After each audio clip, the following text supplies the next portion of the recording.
Fala galera, aqui é o Garone, jornalista do Lance, e eu tô mais uma vez aqui, é claro, para falar de Vasco.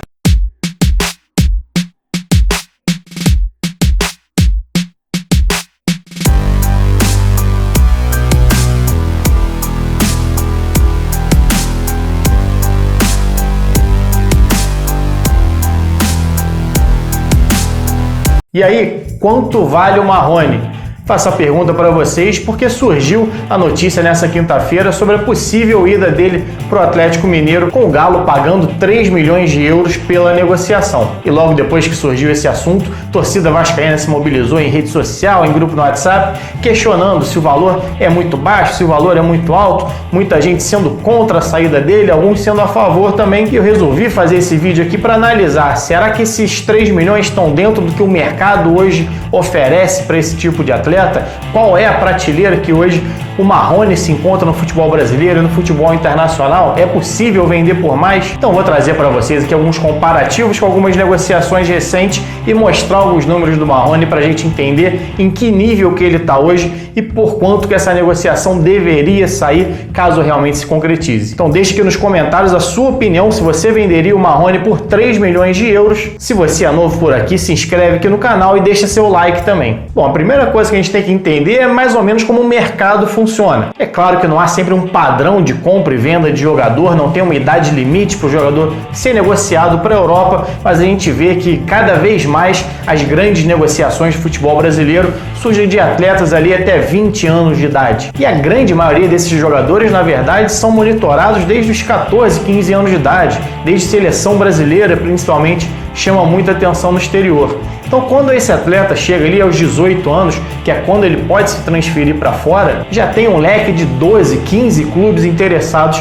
nesse jogador que acompanhou ele ali no sub-15, sub-17, sub-20, principalmente pela seleção. O Marrone, infelizmente, não teve essas passagens significativas pela seleção de base. Sempre vejo muita gente questionando, o Renier jogou 5, 6 jogos pelo Flamengo e foi vendido, o Vinícius Júnior saiu com 2, 3 jogos.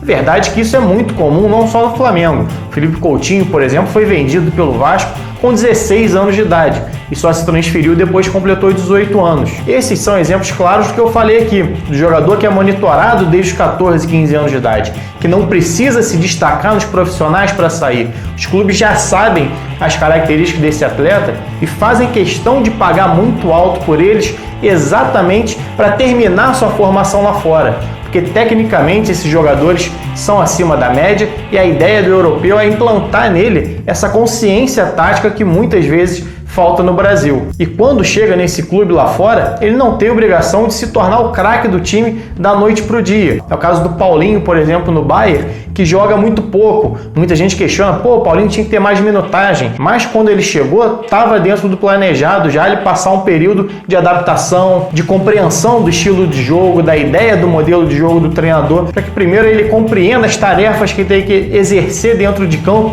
com e sem a bola, para depois sim ser lançado aos poucos na equipe. Então, quando o jogador já chega aos 21 anos de idade, como é o caso do Marrone, ele já tem menos tempo para adaptação. Já se espera que ele esteja um pouco mais formado em relação a esses outros, o que infelizmente parece não ser o caso do Marrone. Inclusive, tecnicamente, é um jogador que tem dificuldade em gestos simples, como domínio de bola, um passe curto, a leitura de jogo, algumas tomadas de decisões equivocadas, tenta o drible na hora do passe, tenta o passe na hora do drible, busca o meio quando é para buscar o fundo, enfim, algumas decisões equivocadas dele, mesmo já tendo 21 anos de idade. Ele ainda pode evoluir? É claro que ainda pode evoluir, mas para os clubes europeus, ou principalmente os da elite do futebol europeu, quando eles olham para o mercado e têm essa capacidade de compra, de basicamente escolher quem ele quiser dentro do mercado, eles acabam optando por jogadores com 18, 19 anos, às vezes até de 17, próximo ali de completar 18, para investir um valor um pouco mais alto. Então esses jogadores de 20, 21, 22 acabam ficando para um mercado secundário, Portugal, França, talvez China, mas mesmo assim é preciso ter um certo destaque que o Marrone não vem tendo. Ele viveu um momento muito bom no início de 2019, foi um dos destaques do time no Campeonato Carioca. O Vasco segurou um pouco, talvez prevendo uma valorização do atleta no Campeonato Brasileiro, mas acabou não acontecendo.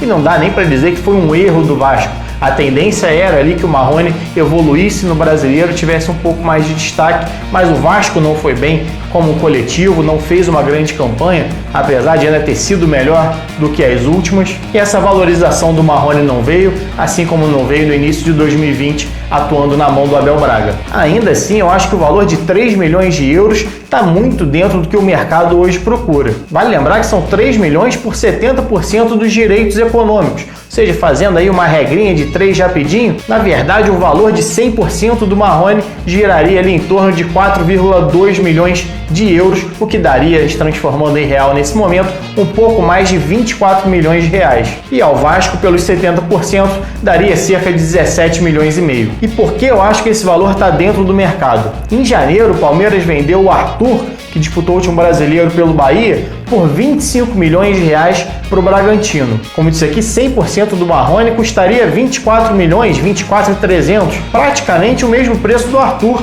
que na minha opinião é mais jogador que o Marrone. E, inclusive os números mostram isso. No último Brasileirão, o Arthur disputou 32 jogos, marcou 7 gols e deu 3 assistências, ou seja, participou diretamente de 10 gols do Bahia na competição e deu 58 assistências para finalização. Foi o 5º jogador que mais criou oportunidades de gol no campeonato. Já o Marrone disputou 34 jogos, 2 a mais que o Arthur, marcou 4 gols, 3 a menos que o Arthur, deu 2 assistências, 1 a menos que o Arthur e deu apenas 30 passes para finalização, quase a metade que o Arthur produziu, ou seja, 2 jogadores da mesma idade, 2 jogadores que atuam como atacantes pelo lado de campo, 2 jogadores canhotos, claro, 2 jogadores com qualidades diferentes. O Arthur muito mais um jogador que vai para cima, tenta o drible 1 contra 1, finaliza muito bem de fora da área, bate falta, e o Marrone um jogador melhor no jogo aéreo, um atacante que pode fazer também a função de centroavante, entrando ali no segundo pau, fechando em cima do lateral, mas que tem muita dificuldade para construir quando tem a bola nos pés e enfrenta defesas fechadas. E vai lembrar que o Arthur é um jogador com passagem pela seleção, tanto de base quanto olímpica. E o Vasco conseguiria vender o Marrone por praticamente o mesmo preço que o Palmeiras vendeu. E o Palmeiras também não era dono de 100% do Arthur. Se eu não me engano, ele tinha 60% do jogador. Em 2018, o Flamengo, por exemplo, vendeu o Viseu por 6 milhões e meio de euros para a Udinese, que na época dava cerca de 20 milhões de reais. E era dono também só de 60%, ou seja, ganhou ali 12 milhões em cima de um jogador que oscilava entre titular e reserva, marcou alguns gols importantes, mas não conseguiu se firmar realmente como um dos destaques do time. É mais ou menos o que acontece com o Marrone. A grande diferença do Marrone talvez seja o fato dele ser um titular da equipe. O Arthur não era titular no Palmeiras, atuava muito pouco, quando teve alguma oportunidade, e o Viseu também no Flamengo. Mas isso diz muito mais sobre a fragilidade da equipe do Vasco do que realmente sobre o Marrone. E o mercado não vai pagar o Vasco pela importância que o Marrone tem ao time, mas sim a importância que ele pode ter no seu time, ou seja, no time que irá comprar ele. Marrone pode evoluir nos próximos anos e se tornar um jogador mais caro, que renda melhor em campo? É claro que sim, eu espero que sim. Mas isso talvez seja mais fácil de acontecer numa outra equipe mais organizada, com um treinador como o Sampaoli, do que no Vasco, que tem vivido constantemente com essa pressão da utilização da base, se tornando logo a solução e não apenas uma opção dentro do elenco. Então uma saída nesse momento talvez seja boa para o jogador que precisa de uma evolução, precisa ser cobrado de uma maneira diferente e ter um pouco de tranquilidade também para evoluir, e para o clube, é claro, que precisa fazer caixa de qualquer maneira para diminuir o impacto desses salários atrasados, que pesam não só para os jogadores, mas também para os funcionários. O ideal seria um Vasco que não deve salário, que pudesse pegar esses 17 milhões e reinvestir o futebol? É claro, mas isso não é culpa do Marrone, é culpa mais das diretorias que passaram pelo clube nos últimos anos do que, obviamente, do jogador. Bom, galera, minha opinião é essa. Deixa a sua também aqui nos comentários, se inscreve no canal, deixa seu like e até a próxima.